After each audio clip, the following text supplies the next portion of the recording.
तो सर्वांग समता क्या होती है, अगर उसको हम सामान्य भाषा में कहें तो क्या कहेंगे, ऐसी आकृति, ठीक है, या ऐसी दो आकृति जो एक दूसरे के समान हो और एक दूसरे को पूरी तरह से ढक ले, उसे हम क्या कहेंगे, उसे हम जो है सर्वांग समता कहेंगे। ठीक है, इतना जो है सबको समझ में आया अच्छे से कि सर्वांग समता कब होगी, जब ये त्रिभुज जो है इस त्रिभुज को पूरी तरह ढक लेगा, पूरी तरह कवर कर लेगा, तो इसे हम क्या कहेंगे, सर्वांग समता कहेंगे। ओके, अब चलिए सर्वांग समता के अनुप्रयोग, अनुप्रयोग मतलब क्या, कि उसका उपयोग हम कहाँ कहाँ करते हैं इसे जो है समझ लेते हैं। तो देखिए सबसे पहला उपयोग जो है सर्वांग समता का क्या है, जैसे कि कोई भी सर्वांग सम आकृति है, मैं त्रिभुज का एग्जाम्पल लेता हूँ। ओके, कोई भी सर्वांग सम आकृति है, तो देखिए ये आकृति क्या करेगा, इसको जो है पूरी तरह से ढक लेगा, यानी कि अगर दोनों त्रिभुज सर्वांग सम है तो क्या होगा, इन दोनों का क्षेत्रफल भी समान होगा। ओके, क्या होगा, इन दोनों का क्षेत्रफल भी समान होगा। क्षेत्रफल क्या होती है, क्षेत्रफल जो है किसी आकृति का क्षेत्रफल वह स्थान होता है जो उस आकृति के द्वारा घेरी जाती है, उसे हम क्या कहते हैं, क्षेत्रफल कहते हैं। तो जब दोनों जो है आपस में समान हैं, एक दूसरे को पूरी तरह से ढक ले रहे हैं, मतलब कि क्या होगा, इन दोनों आकृतियों का क्षेत्रफल भी समान होगा। आया समझ में। तो एक जो है सर्वांग समता के अनुप्रयोग हो गया ये कि जैसे अगर हमें किसी एक का क्षेत्रफल मालूम है, यानी कि दूसरे का क्षेत्रफल भी क्या होगा, उतना ही होगा। ठीक है, आया समझ में। तो देखिए यदि दो आकृतियां सर्वांग सम हो तो उनके क्षेत्रफल समान होंगे, लेकिन सबसे इंपॉर्टेंट बात ध्यान दो यहाँ पर सब, परंतु यदि आकृतियों के क्षेत्रफल समान है, ठीक है, दोनों आकृतियों के क्षेत्रफल समान है, फिर भी यह जरूरी नहीं है कि वो दोनों जो है सर्वांग सम हो। है समझ में। अगर दोनों की क्षेत्रफल जो है समान है तब भी जरूरी नहीं है कि वो सर्वांग सम हो। सर्वांग सम तब होंगे, कब होंगे, जब दोनों का आकार आकृति समान हो और साथ में वो दोनों एक दूसरे को समान ढके। जैसे कि अगर एक आकृति ऐसे है, ठीक है, एक आकृति ऐसे है, तो इन दोनों का क्षेत्रफल जो है समान आ सकता है। अगर इसका क्षेत्रफल निकाले, जैसे कि ये जो है एक चतुर्भुजाकार है, ठीक है, इसका क्षेत्रफल निकाले हम, ओके, मान कर चलिए तो इसका क्षेत्रफल जो है 20 है और इस त्रिभुज का क्षेत्रफल भी क्या है, 20 है। तो ऐसे इन दोनों का क्षेत्रफल जो है समान हो सकता है, लेकिन जरूरी नहीं है कि दोनों क्या हो, सर्वांग सम हो। ऐसा समझ में। तो सर्वांग सम हो ऐसा जरूरी नहीं है। सर्वांग सम तभी होगा जब दोनों की आकार और आकृति दोनों समान हो, जब वो एक दूसरे को ढकेंगे। अगर एक दूसरे को नहीं ढक पाएंगे मतलब सर्वांग सम नहीं होंगे, ठीक है, लेकिन क्षेत्रफल तो समान आ सकता है। ठीक है, तो ध्यान दो सबसे इंपॉर्टेंट, यदि आकृतियों के क्षेत्रफल समान हो तो वे सर्वांग सम हो, यह जरूरी नहीं है। वो सर्वांग सम हो भी सकते हैं और सर्वांग सम नहीं भी हो सकते। ओके, तो याद रखना ये सबसे पहला क्या है, इसका अनुप्रयोग है कि अगर दोनों त्रिभुज जो है सर्वांग सम है तो उसके क्षेत्रफल भी क्या होंगे, समान होंगे। ओके, आया समझ में इतना। अब देखिए पहला प्रमेय जो है समझते हैं हम। जो है इसमें एक ही आधार व समांतर रेखाओं के एक ही जोड़े के बीच बनी आकृतियों का क्षेत्रफल, पहले से समझ लीजिए। एक ही आधार मतलब क्या, आधार मतलब उसके नीचे वाला पार्ट, तो क्या रहेगा, एक ही आधार व समांतर रेखा। समांतर रेखा मतलब क्या, जो इसके आधार के क्या हो, समांतर हो। ठीक है, समांतर मतलब क्या, कि ऐसी रेखा जो एक दूसरे को कभी ना काटे। तो इस आधार के समांतर जो है कुछ इस प्रकार से होगा एक रेखा जो है। ओके, तो क्या है, एक ही आधार व समांतर रेखाओं के एक ही जोड़े के बीच बनी आकृतियों का क्षेत्रफल, यानी कि ये जो आधार है और जो समांतर रेखा है इसके बीच जो भी आकृति बनेंगी, ठीक है, उसका क्षेत्रफल जो है हम समझेंगे। ओके, उसके क्षेत्रफल में क्या समानता होती है, उसके क्षेत्रफल में क्या अंतर होगा, क्या समानता होगा, तो जो है समझेंगे। ठीक है, क्या एक ही आधार रहेगा और उसके समांतर रेखा, ठीक है, ये दोनों है, इसके बीच में जो भी आकृति बनेंगे, ठीक है, उसके बीच का क्षेत्रफल में क्या समानता है, क्या डिफरेंस है, उसे जो है हम आगे समझेंगे। ओके, आया समझ में इतना। तो देखिए सबसे पहला क्या है, एक प्रमेय है, एक ही आधार व एक ही समांतर रेखाओं के बीच बने समांतर चतुर्भुजों के क्षेत्रफल बराबर होते हैं। यानी कि एक ही आधार रहेगा, ठीक है, और एक समांतर रेखा, इनके बीच जो समांतर चतुर्भुज होंगे, इनके बीच जितना भी समांतर चतुर्भुज बनेंगे, ठीक है, उनका क्षेत्रफल क्या होगा, आपस में समान होगा। है समझ में। एक क्या है, आधार है, ठीक है, और एक जो है समांतर रेखा है। ठीक है, तो इन दोनों के बीच ये आधार, इसी आधार और इसी समांतर रेखा के बीच जो भी चतुर्भुज बनेंगे उनका क्षेत्रफल क्या होगा, आपस में समान होगा। चाहे ऐसे बनाओ, चाहे ऐसे बनाओ या फिर ये जो है कुछ इस प्रकार से बनेगा, ठीक है। तो जो भी चतुर्भुज बनेगा, ठीक है, समांतर चतुर्भुज बनेगा, ये आधार और ये समांतर रेखा के बीच में उन सब का क्षेत्रफल क्या होगा, समान होगा। तो इसको समझने से पहले जो है हम समझते हैं कि समांतर चतुर्भुज क्या होती है। ओके, तो देखिए समांतर चतुर्भुज क्या होती है। चतुर्भुज जिसमें सम्मुख भुजाओं के दोनों युग्म समांतर हो, समांतर चतुर्भुज कहलाता है। अब समझिए, चतुर्भुज जिसमें सम्मुख भुजाओं के दोनों युग्म, सम्मुख भुजा यानी कि क्या, आमने सामने की भुजा को बोलते हैं सम्मुख भुजा। सम्मुख यानी कि समान मुख, ठीक है। तो इन दोनों का मुख समान होगा, है ना, इसे क्या बोलेंगे, सम्मुख। जैसे कि इसके समान क्या होगा, ये होगा, ठीक है। इसके अर्थ को समझो तो आपको गणित जो है आसान लगेगा। सम्मुख, सम्मुख यानी क्या, समान मुख, यानी कि अगर दो लोग एक दूसरे के सामने मुख किए हुए हैं तो क्या होगा, समान मुख, ठीक है। तो ये है सम्मुख। इसी ये दोनों का मुख क्या होगा, एक ही ओर होगा, तो ये दोनों क्या कहलाएंगे, सम्मुख। वैसे इसके सम्मुख क्या होगा, ये होगा, क्योंकि इसके सामने में ये है, ये तो इसका बाजू हो जाएगा, है ना। तो सामने में कौन सा है, इसके सामने में ये है, इसके सामने में ये है, इसके सामने में ये, इसके सामने में ये है। तो ये जो है क्या कहलाएंगे, सम्मुख। ओके, आए समझ में। तो समांतर चतुर्भुज में क्या होगी, ऐसा चतुर्भुज जिसके सम्मुख भुजाएं आपस में क्या हो, समांतर हो, बराबर हो, उसे हम क्या कहेंगे, समांतर चतुर्भुज कहेंगे, ठीक है। तो इसके समान जो है ये होगा। अगर इसकी लंबाई जो है 10 सेंटीमीटर है तो इसका लंबाई भी क्या होगा, 10 सेंटीमीटर। आया समझ में। और साथ में ये दोनों जो है एक दूसरे को कभी नहीं काटेंगे, उसे क्या कहेंगे, समांतर कहेंगे, है ना। तो ये दोनों जो है एक दूसरे को कितना भी आगे बढ़ाओ, कितना भी पीछे बढ़ाओ, एक दूसरे को कभी नहीं काटेंगे, और साथ में दोनों की लंबाई भी जो है समान रहेगा, ठीक है। वैसे ही इसका सम्मुख ये होगा, ठीक है। तो ये दोनों भी एक दूसरे को कभी नहीं काटेंगे और इन दोनों का लंबाई भी क्या रहेगा, आपस में समान ही रहेगा, ठीक है। ऐसे समझ में इतना। तो ये क्या होती है, समांतर चतुर्भुज।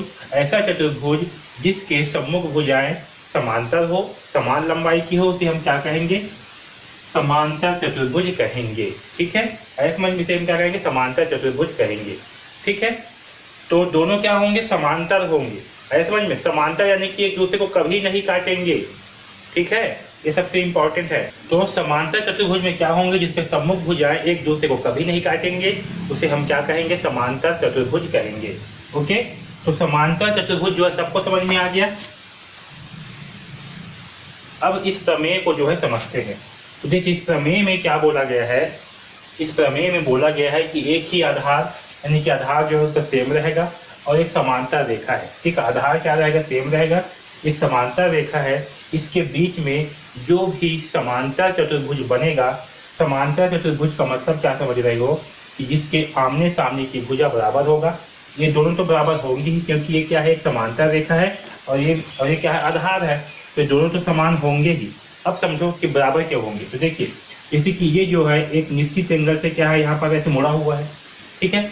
मान चलो कि ये जो है आपका 80 डिग्री से क्या है, मुड़ा हुआ है, तो ये भी क्या होगा, 80 डिग्री से ही मुड़ा हुआ होगा, ठीक है। ये चतुर्भुज जो है, ऐसे समझ में। तो ये जो है इतना ही बड़ा भाग में आएगा, ठीक है। अब देखिए अगर ये रेखा जो है इसे मैं 75 डिग्री क्या करता हूँ, मोड़ देता हूँ। कितना मोड़ता हूँ, 75 डिग्री। तो इस साइड का रेखा भी क्या होगा, 75 डिग्री ही मुड़ेगा, है ना। और ये जो है, ये दोनों क्या है, ये दोनों तो कांस्टेंट रहेंगे, समान ही रहेंगे, ये दोनों के मान में कोई भी चेंजेस नहीं आएंगे। इससे केवल एंगल का ही फर्क पड़ रहा है। जैसे कि अगर ये 75 हुआ तो ये भी कितना हो जाएगा, 75 हो जाएगा, है ना। ये भी कितना हो जाएगा, 75 हो जाएगा। अगर इसे मैं जो है बढ़ा देता हूँ इस तरह, तो यहाँ देखिए जब ये 80 डिग्री में है, ठीक है, और ये भी कितना 80 डिग्री में है, तो इसके बीच का जो क्षेत्रफल होगा उतना ही क्षेत्रफल कब होगा, जब इसे हम 75 डिग्री कर देंगे ऐसे करके, तो ये भी क्या होगा, 5 डिग्री कम इस सब जो है आगे आगे जो है खिसक जाएगा। तो इन दोनों का क्षेत्रफल भी क्या होगा, आपस में समान ही होगा, है ना। क्योंकि 80 था तो यहाँ तक था, 75 हुआ, थोड़ा सा आगे गया, थोड़ा सा आगे ये भी गया, इतना ही आगे, ठीक है। जितना आगे यहाँ से गया उतना आगे क्या गया, यहाँ से भी गया, तो इसका क्षेत्रफल क्या होंगे, समान होंगे। अगर इसको मैं बढ़ा दूँ, अगर इसको मैं 110 कर देता हूँ इस प्रकार से, तो यहाँ भी क्या होगा, इस साइड भी क्या होगा, 110 डिग्री जो है ये भी आगे बढ़ जाएगा। अगर इसको क्या किया मैं, अगर इस साइड के रेखा को मैं, जो रेखा है इसको मैं 110 डिग्री करूँगा, तो इस साइड भी क्या होगा, 110 डिग्री ही जाएगा, ठीक है। तो इसका जो क्षेत्रफल होगा वो भी क्या होगा, समान होगा, कभी नहीं बदलेगा। ऐसे समझ में। इसे जो है थोड़ा क्लियर से और समझते हैं। देखिए जैसे कि ये क्या है, एक समांतर चतुर्भुज है, ठीक है। ऐसे समझ में, ये क्या है, एक समांतर चतुर्भुज है, इसका जो क्षेत्रफल है। अब देखिए इसे मैं क्या करता हूँ, थोड़ा सा झुका देता हूँ, ये अभी 90 डिग्री के आसपास है, इसे मैं क्या करता हूँ 80 डिग्री कर देता हूँ। ठीक है, इतना कर देता हूँ 80 डिग्री, ये इसका आधार है। तो 80 डिग्री में क्या होगा, लगभग इतना जो है झुक गया ये। ठीक है ये, लेकिन जो इसका हर चीज है वो तो बस इतना ही है, बस ये देखा क्या हुआ, थोड़ा सा ये आगे गया और उतना ही आगे ये देखा भी क्या हुआ, आगे आ गया, है ना। तो इसका क्षेत्रफल हो गया, जो स्थान घेरा है वो तो क्या होगा, समान ही होगा। ठीक है, वैसे ही अगर मैं इसे जो थोड़ा सा बढ़ा देता हूँ कुछ इस तरीके से जो है, इस तरीके, ठीक है, तो दोनों ओर क्या है, ये समान ही झुका हुआ है। ठीक है, ये जितना एंगल पे है, अगर 110 पे है तो ये भी कितना होगा, यहाँ से भी 110 पे होगा, उतने ही झुका है। ये चीज है ही वैसे, बस इसको क्या कर रहे हैं, झुका दे रहे हैं। जब इसको से झुका रहे हैं तो इसका क्षेत्रफल में क्या होगा, कोई भी चेंजेस नहीं आएगा, इसका क्षेत्रफल क्या होगा, हमेशा समान ही रहेगा। आया समझ में। तो यहाँ पास 3 आकृतियां हैं, लेकिन इसके क्षेत्रफल क्या होंगे, आपस में समान ही होंगे, क्योंकि इसे बस हल्का हल्का झुकाए बस है, इसे भी हल्का के मोड़े बस है। तो इसी प्रकार से क्या होगा, एक ही आधार, इसका आधार क्या है, एक ही है, वह एक ही समांतर रेखा के बीच बने समांतर चतुर्भुजों के क्षेत्रफल बराबर होंगे। ठीक है, और सबसे इंपॉर्टेंट समझो कि बराबर क्यों रहते हैं, क्योंकि जो इसका आधार है इतना ही लंबा क्या होगा, इसका ऊपर का भाग भी होगा।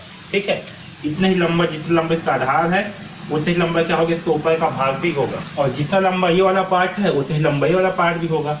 इसीलिए जो है इसका क्षेत्रफल क्या होगा, समान होगा, चाहे इसे कितना भी झुकाए या कितना भी मोड़े, ये क्या होगा, आपस में समान ही होगा। ओके, तो ये जो है हमारा एक प्रमेय है। अब इस प्रमेय को जो है सिद्ध करते हैं, समझते हैं कि ऐसा क्यों हो रहा है। ठीक है, ऐसा इतना, अब इसे क्या करके समझ लेते हैं कि ऐसा क्यों हो रहा है गणित की भाषा में।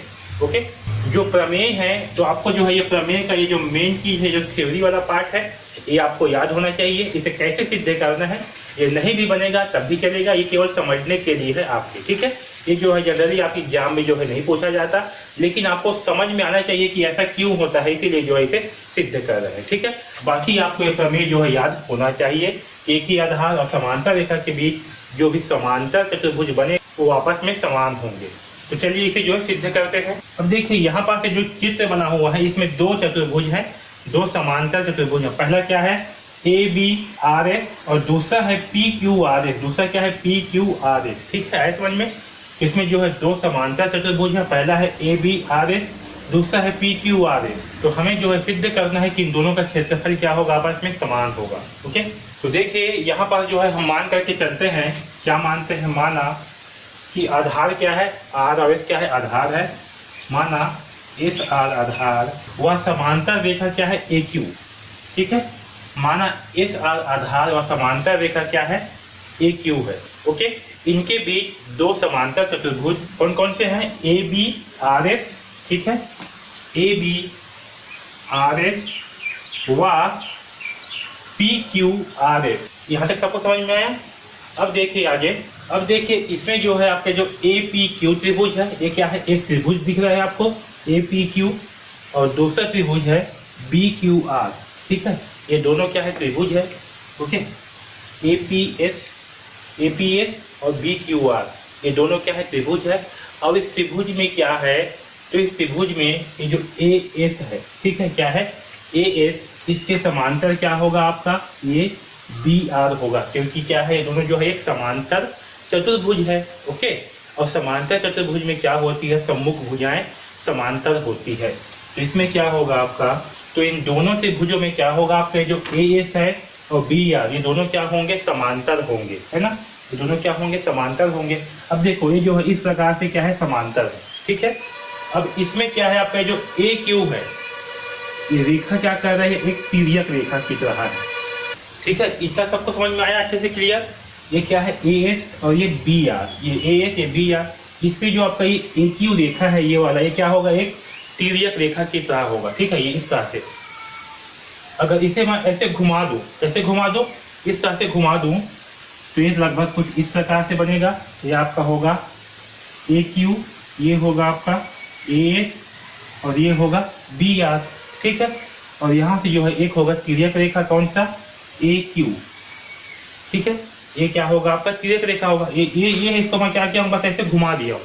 ओके, थोड़ा समझने के लिए देखो, ये वाला कोण जितना होगा आपका, ठीक है, अब समझो यहाँ पर, ये वाला कोण जितना होगा आपका, इतना ही कोण क्या होगा आपका, ये वाला भी होगा, किससे, संगत कोण से, है ना, संगत कोण पड़े हो, ये कोण जितना होगा उतना ही क्या होगा, ये वाला कोण भी होगा। इसे मैं अगर यहाँ पास बनाऊं तो कैसे होगा, ये ये कोण जितना होगा उतना ही क्या होगा, इस कोण का मान भी होगा ना, किससे, संगत कोण से। ऐसे समझ में। तो ऐसे ही यहाँ पर जब ए एस और बी आर ये दोनों क्या है, समांतर रेखा है, तो ये कोण जितना होगा, ठीक है, उतना ही मान इस कोण का होगा। ठीक है, यानी कि कोण एस ए पी, ठीक है, के बराबर कौन सा कोण होगा, आर बी क्यू। ओके, यहाँ तक सबको समझ में आया। ये दोनों क्या होंगे, आपस में बराबर होंगे। ये दोनों जो है आपका संगत कोण होगा। क्या होगा, संगत कोण पे जो है दोनों बराबर होंगे। इस प्रकार के कोण को क्या बोलते हैं, संगत कोण। इस कोण का मान जितना उतना ही इस कोण का मान जो है क्या है, आपका संगत कोण है। ओके, इतना सबको समझ में आया, क्लियर। अब देखिए पी एस समांतर क्यू आर, यानी कि ये जो आपका पी एस है इसके समांतर क्या होगा, आपका क्यू आर होगा, क्योंकि ये भी क्या है, एक समांतर चतुर्भुज है। आपका पी क्यू आर एस क्या है, एक समांतर चतुर्भुज है। तो आपका जितना पी एस है उतना ही क्या होगा, आपका क्यू आर भी होगा, कुछ इस प्रकार से है। ठीक है, और यहाँ पर भी देखिए, अगर मैं इसे ऐसे घुमा दूँ, ठीक है, इसे मैं इस प्रकार से बनाऊँ तो क्या होगा आपका, ये होगा पी एस और ये होगा क्यू आर। ठीक है, और इसमें क्या होगा आपका, ये ए क्यू एक तिर्यक रेखा होगा। इस प्रकार ए क्यू क्या होगा, आपका एक तिर्यक रेखा होगा। ठीक है, तो इसमें देखिए ये वाला जो कोण है आपका और ये वाला कोण, ये दोनों क्या होंगे, बराबर होंगे, किसे, संगत कोण। यानी कि ये वाला कोण और ये वाला कोण, ठीक है, ये वाला कोण जो बनेगा, देखिए इसमें जो ये वाला कोण है आपका और ये वाला कोण है, ठीक है, ये दोनों कोण, ये वाला कोण और ये वाला कोण, ये कोण और ये कोण दोनों क्या होंगे, आपस में बराबर होंगे, किससे, संगत कोण से। किससे, संगत कोण से।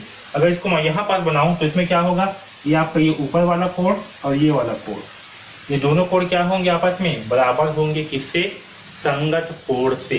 ठीक है, तो देखिए यहाँ पास क्या होगा आपका, एस पी ए कोण, एस पी ए बराबर क्या होगा, आर क्यू बी। ठीक है, कोण आर क्यू बी। ठीक है, ऐसे समझ में। एस पी ए आपका, एस पी ए इसके बराबर क्या होगा, आर क्यू बी, किससे, संगत कोण से। ठीक है, ये जो है संगत कोण से। इतना सबको समझ में आया अच्छे से। अब आगे देखिए, अब इसमें देखिए ये जो आपका ए एस है और ये बी आर, ठीक है, ए एस और ये बी आर, ये दोनों क्या होंगे, इन दोनों त्रिभुजों में आपस में बराबर होंगे। ये जो दो त्रिभुज है आपका ए पी एस और बी क्यू आर, ठीक है, ठीक, ये जो ए पी एस त्रिभुज है और बी क्यू आर है, इसमें आपका ए एस के समांतर क्या है, बी आर। क्यों है, ए बी आर एस, ये जो आपका ए बी आर एस ये क्या है, एक चतुर्भुज है। तो और क्या है, साथ में जो है एक समांतर चतुर्भुज है, तो इसके समान क्या होगा, आपका ए भुजा भी होगा। ठीक है, तो इन दोनों त्रिभुज में आपका ये जो ए एस है और ये बी आर है, दोनों क्या होंगे, समान लंबाई के होंगे। ठीक है, तो यहाँ पर देखिए ए एस बराबर क्या होगा, बी आर। क्यों होगा, क्योंकि ए बी आर एस ये क्या है, एक समांतर चतुर्भुज है। ठीक है, ये क्या है, समांतर चतुर्भुज है, इसलिए आपका ए एस के बराबर क्या होगा, बी आर। ए एस के बराबर क्या होगा, बी आर। ठीक है, तो देखिए यहाँ पर समझिए सबसे इंपॉर्टेंट है, ये जो आपका ए पी एस है और ये बी क्यू आर दोनों क्या होंगे, सर्वांगसम। किससे, एक आपका ये कोण, कोण और ये भुजा। ठीक, ये कोण, कोण और ये भुजा, क्योंकि किसी त्रिभुज की अगर हमने तीन समीकरणों को जो है बराबर कर लिया है या बराबर मान लिया है, मतलब बराबर हो गए हैं, तो मतलब क्या होगा, त्रिभुज जो है आपका सर्वांगसम होंगे, यानी कि उसकी सारी चीजें क्या होंगी, एक समान होंगी। ठीक है ना, हम पहले ही पढ़े थे। तो आपका ए पी एस और बी क्यू आर क्या होंगे, सर्वांगसम होंगे, किससे, कोण कोण भुजा से। इसे हम कोण भुजा कोण भी कह सकते हैं। ठीक है, तो किससे, कोण कोण भुजा से क्या होंगे, ये आपस में सर्वांगसम होंगे, यानी कि आपस में बराबर होंगे। ठीक है, तो आपका ए पी एस त्रिभुज और बी क्यू आर, यानी कि ये आपका ए पी एस त्रिभुज है, ये वाला पार्ट, और ये आपका बी क्यू आर, ये दोनों क्या होंगे, आपस में बराबर होंगे, आपस में सर्वांगसम होंगे, यानी कि एक दूसरे के एकदम ही बराबर है। ठीक है, इतना सबको समझ में आया, क्लियर। तो अब देखिए यहाँ पास, तो यहाँ पास क्या होगा आपका, ठीक है, तो देखिए आपका जो है त्रिभुज ए पी एस, जो ए पी एस है इसका क्षेत्रफल क्या होगा, बी क्यू आर के क्षेत्रफल के बराबर होगा। क्यों होगा, क्योंकि दोनों त्रिभुज क्या है, आपस में सर्वांग सम है। ओके, इतना सबको समझ में आया, क्लियर। अब देखिए इन दोनों अब देखो ये जो दोनों त्रिभुज है इसमें क्या करेंगे, P Q R S, sorry P Q नहीं है पी बी है, okay, P B R S. अब क्या करेंगे, इन दोनों त्रिभुज में ये पी बी आर एस चतुर्भुज जैसे क्या करेंगे, जोड़ेंगे, ओके। तो दोनों इन त्रिभुज में क्या करेंगे, पी बी आर एस को जोड़ेंगे, तो A P S plus P B R S होगा बराबर B Q R plus P B R S, ठीक है, ये होगा। अब इन दोनों को जोड़ने के बाद हमें क्या प्राप्त होगा, तो इन दोनों को जोड़ देंगे तो क्या होगा, ये ए बी आर एस हो जाएगा। क्या होगा, ए बी आर एस बराबर S P Q R S, क्या होगा, पी क्यू आर एस, ठीक है। तो इसके बराबर इसका ये जो है आ गया, ठीक है, और यही जो है हमें सिद्ध करना था। तो देखिए यहाँ पर ए बी आर एस है, जो आपका ए बी आर एस है और पी क्यू आर एस है, या आपका पी क्यू आर एस है, ये दोनों क्या है, एक चतुर्भुज है। और किस प्रकार के चतुर्भुज हैं, ये दोनों जो है समांतर चतुर्भुज है, ठीक है। तो यहाँ पास आपका ए बी आर एस बराबर क्या प्राप्त हुआ, पी क्यू आर एस प्राप्त हुआ, यानी कि ये दोनों क्या है, आपस में बराबर है, ओके। तो एक ही आधार और समांतर चतुर्भुज के बीच, सॉरी एक ही आधार व समांतर रेखा के बीच बने समांतर चतुर्भुज का क्षेत्रफल क्या होगा, आपस में बराबर होगा, ठीक है। इस प्रकार से जो है हम इसे प्रूव करेंगे, ठीक है, आया समझ में। तो इस प्रकार से जो है क्षेत्रफल जो है बराबर होंगे, ठीक है। तो ये इस प्रमेय को जो है इस प्रकार से हम हल करेंगे, ओके। तो इस वीडियो में बस इतना ही। अगर आपको वीडियो अच्छे लग रहे हैं तो प्लीज़ लाइक ज़रूर कर दीजिएगा और इस चैनल को सब्सक्राइब कर लीजिए, क्योंकि इस चैनल में आपको जो है कक्षा 9वीं के गणित विषय के सारे अध्याय के वीडियोस जो है मिलने वाले हैं, ओके। तो चैनल को सब्सक्राइब जरूर कर लीजिए और बेल आइकॉन को दबा दीजिए, जिससे कि आपको जैसे ही वीडियो अपलोड हो तो आपको जो है नोटिफिकेशन मिल जाए और आपको एक भी वीडियो जो है मिस मत हो, ओके। अगर आपको कुछ भी डाउट है तो आप जो है हमें कमेंट्स बॉक्स में कमेंट्स करके बिल्कुल पूछ सकते हो, ओके। अगर आप जो है कक्षा 9वीं के गणित विषय का कंप्लीट कोर्स चाहते हो बहुत ही कम दाम पर, जिसमें आपको प्रश्नावली के सारे प्रश्नों के हल मिलेंगे, सारे कॉन्सेप्ट मिलेंगे और साथ ही में आपको जितना भी प्रश्न पूछना है, जितना भी डाउट पूछना है, आप हमें पूछ सकते हो। इस कोर्स का लिंक जो है आपको डिस्क्रिप्शन में दिया हुआ है, वहाँ से जा करके जो है आप इस कोर्स को परचेज कर सकते हो, ओके। तो DKP एकेडमी से जुड़ने के लिए धन्यवाद।